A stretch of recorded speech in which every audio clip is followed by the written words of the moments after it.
शक्ति ओम शक्ति ओम शक्ति ओम शक्ति जय सद्गुरु। आज सिद्धेश्वरी धर्म संसदर साप्ताहिक सत्संग मु आध्यात्म एवं धर्म उपरे किसी कहवाई जाऊे। आध्यात्म और धर्म समान नुहे शीर्षक एक संवाद जहाँकि सत्य प्रज्ञानंद सरस्वती प्रवचन थिला। स्वीकार पढ़ी मनरे अनेक उंकी मारिला। जदि आध्यात्म धर्म नुहे तेबे कौन अटे? ए संपर्क में दिव्यदर्शन सभापति रवींद्र भाई, आंचलिक सदस्य राजू भाई, लक्षण भाई को पचारि जहाँ बुझिले मन बुझेला नहीं।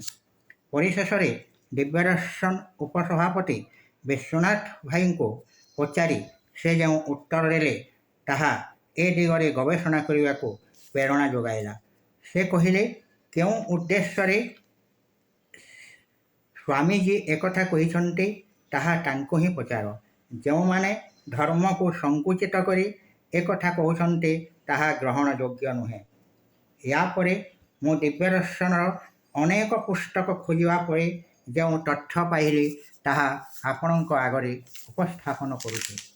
साधारण व्यक्ति जदि कौन सी पिला पूजा पार्वण पुराण पाठरे मन देला तेबे पिलाटी आध्यात्मिक मार्ग में गलाणी कही धर्म को नहीं आध्यात्मिकता सह जोड़ी देउछन्ति।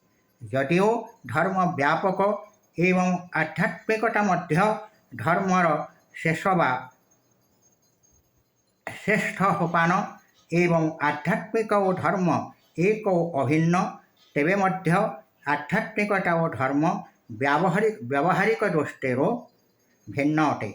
जेपरि परम ब्रह्म एवं ब्रह्म एक हेले मध्य बुझाइबा पाई परम ब्रह्म एवं ब्रह्म भिन्न बोले कहा जाए। तेबे आसंतु आध्यात्मिकता कौन एवं धर्म कौन से संपर्क आलोचना करवा। आध्यात्मिकता निज भितर स्थित आत्मा को जानिबा बा अनुभव करने को आध्यात्म एवं से दिगरे करुवा प्रयास बा साधना को आध्यात्मिकता कहते। आमे जहाँ किसी धर्म कर्म करूँ ताहा मुक्ति उद्देश्य। मुक्ति कहले मु बा निज भितर स्थित आत्मा को जानिबा। मु आत्मा बोली जानीगले मनुष्य सांसारिक विषय आसक्त हुए नहीं, ता मनरे वैराग्य जात हुए।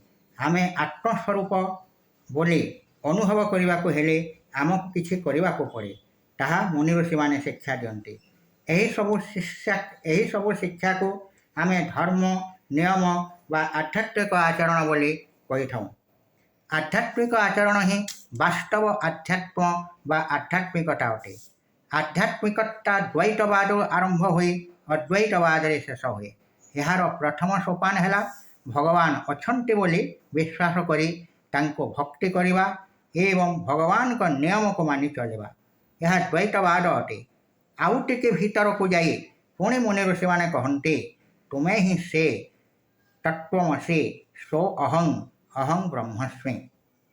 तुम व्यतीत अन्न किछि नाही ताहा अद्वैतवाद। आमे दैवी गुण को धारण कले शुद्ध आमे दैवी गुण को धारण न कले शुद्ध पुत नहेले भगवान को निज हृदय अनुभव करि परिबा नाही। भगवान को विश्वास करवा एवं तांको नियम को मानि चलवा को आध्यात्मिक आचार कहा जाए, जहा द्वारा आमे सुख शांति रही परिबा। अध्यात्म कहले आचार बा शुद्धिकरण को बुझाए। सात्विक खाद्य ग्रहण करवा, सात्विक भाव पोषण करवा, सात्विक कर्मानुष्ठान और दिव्य ज्ञानार्जन ही आध्यात्मिक आचार अटे।